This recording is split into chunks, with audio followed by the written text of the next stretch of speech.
Pour la diversification, déjà, si on regarde de la façon macro, il y a la diversification d'actifs. Du coup, bourse, immobilier, métaux, etc. Du coup, plus conservateur tu es, plus tu vas diversifier dans plusieurs types d'actifs. Mais on va parler de quelqu'un qui vient de commencer et il commence avec la bourse parce qu'il ne veut pas faire un emprunt, par exemple, pour l'immobilier, il veut commencer dans la bourse.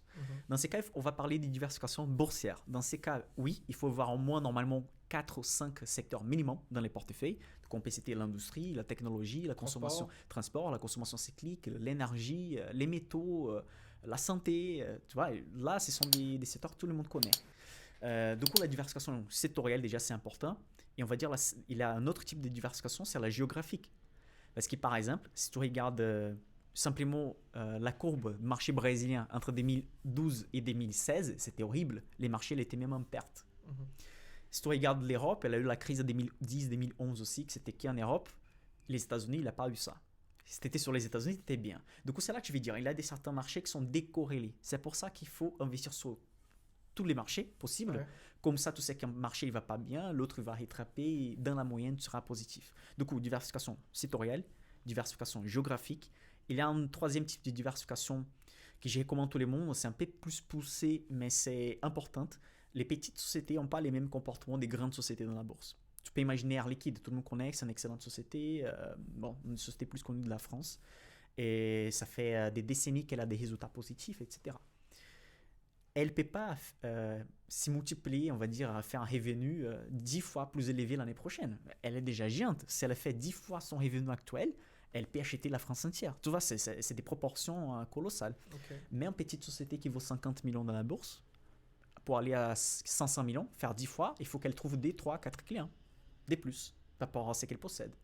Du coup, en fait, un troisième type de diversification que j'ai dit toujours, c'est d'avoir des grandes sociétés dans les portefeuilles, mais aussi des petites sociétés. Gardez en tête que les petites sociétés sont plus risquées, justement à cause de la taille, des limitations qu'elles possèdent. Mais si tu regardes en fait les courbes des grandes sociétés dans la bourse et des petites sociétés, dans des plages de 10 ans ou plus, les petites sociétés surperforment les grandes sociétés, car elles ont le potentiel, hein, comme j'ai dit, elles peuvent doubler plus facilement. Aussi, elle peut faire faillite plus facilement, mais à long terme, elle va gagner des grandes sociétés. Mais il y a des certaines périodes de 3 à 4 ans que les grandes sociétés quand même surperforment les petites sociétés. Du coup, si tu crées une décorrélation entre les grandes et les petites aussi, dans la moyenne, tu es plus positif que quelqu'un qui possède Air Liquide total dans les portefeuilles, par exemple. Donc secteur, taille d'entreprise, les types. Exactement. Et les la pays, géographie. Et la géographie. Ça, c'est une diversification. Il y a beaucoup de paramètres dans la diversification et justement, moi, je pensais, oui, c'est juste une société A, une société B, une société C, genre Air Liquide, Airbus, qui sont dans différents domaines. Alors que non, en fait, il y a beaucoup plus de facteurs que juste le domaine. Si tu veux, j'ai pu te faire un portefeuille avec 15 actions sans aucune décorrélation. Elles sont tous la même, si tu veux. Il suffit d'acheter, par exemple, Renault, des sociétés qui vont en fait vendre des parties, des pièces à Renault, des sociétés de prestations de services pour Renault, comme Alten, Naka, etc.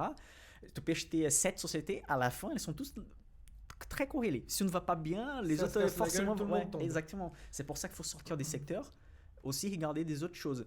Il y a des secteurs normalement qui, tu peux imaginer, qui vont performer bien. La technologie, tout le monde veut voir des technologies, Google, Facebook, etc. Mais est-ce que quelque chose se passe qui est dans les secteurs de la technologie? Tu veux voir ton portefeuille couler 50% parce que tu as quitté de la technologie? Bien sûr que non. C'est pour ça qu'on recommande de voir un peu des sociétés qui sont peu décorrélées. Le marché, on va dire de l'immobilier, des sociétés comme Danone, qui c'est de l'industrie, des consommations, qui c'est plus stable, etc. Donc surtout pas aller au feeling et choisir des entreprises qu'on aime bien. Déjà, choisir, comme je t'avais dit, je recommande forcément de commencer par les ETF, que tu as diversifié. Et tu commences à acheter vraiment une action. Tu as fait l'analyse de certains ratios que je trouve importants. Vous pouvez trouver dans mes vidéos aussi que j'explique chaque ratio. Mais quand tu commences à faire cette analyse des ratios, tu vas trouver une dizaine de sociétés qui te plaît. Et là, tu choisis une ou deux.